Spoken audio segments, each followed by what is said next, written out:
একটা দেশ ভালোবাসার জায়গা থেকে আমাদেরকে উপহার দিয়েছে, আর তাদের নাম নিশানাই মিটিয়ে দেওয়া হলো। শুধু এক্ষেত্রেই তারা এটা করেননি, সারা বাংলাদেশকেই তারা এইভাবে দখল করে নিয়েছিল। 24-এর গণ অভ্যুত্থানের মধ্য দিয়ে সেই দখল মুক্ত করেছেন বাংলাদেশ। চীন এমন একটি দেশ যা আজ পর্যন্ত স্বাধীন বাংলাদেশের আভ্যন্তরীণ কোনো বিষয়ে তারা কোনো হস্তক্ষেপ করেনি। অনেকে বাংলাদেশকে কিছু না দিয়েই, বাংলাদেশ থেকে সব কিছু নিয়েই তারা যখন তখন হস্তক্ষেপ করেন,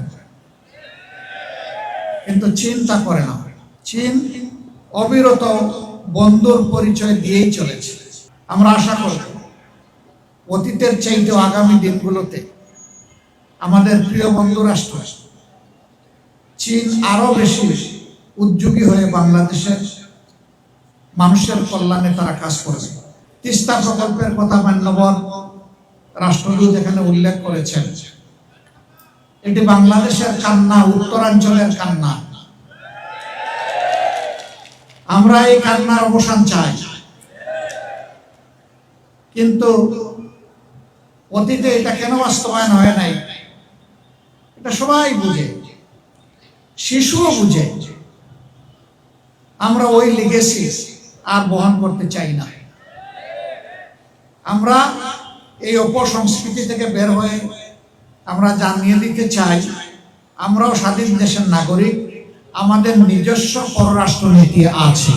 আমরা এই প্রকল্পকে শুধু সাপোর্ট করব না, এই প্রকল্প বাস্তবায়নে যদি আমাদের কিছু করার থাকে সেটাও করব, কারণ আমরা দেশের কল্যাণ চাই, মানুষের কল্যাণ চাই না। শুধু এই ক্ষেত্রে না, ইতিমধ্যে শুনেছেন 1000 বেডের 2টা হাসপাতাল করার সিদ্ধান্ত তারা নিয়েছে। এর পাশাপাশি ঢাকা বিশ্ববিদ্যালয় স্টুডেন্টদের জন্য বিশাল একটা হল নির্মাণ করে দেওয়ার ঘোষণা এবং বাজেট ইতিমধ্যে তারা বরাদ্দ করেছে। এগুলোই তো বন্ধুত্বের নিদর্শন। তারা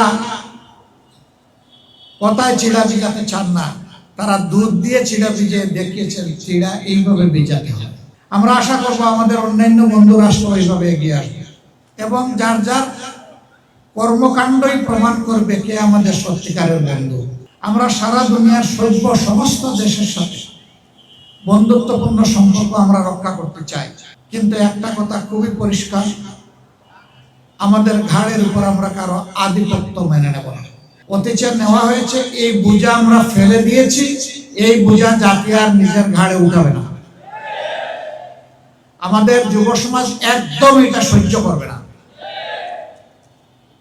তারা বুক উঁচু করে বাঁচতে চায়, বিশ্বের বুকে পরিচয় দিতে চায় আমি একজন গর্বিত বাংলাদেশী।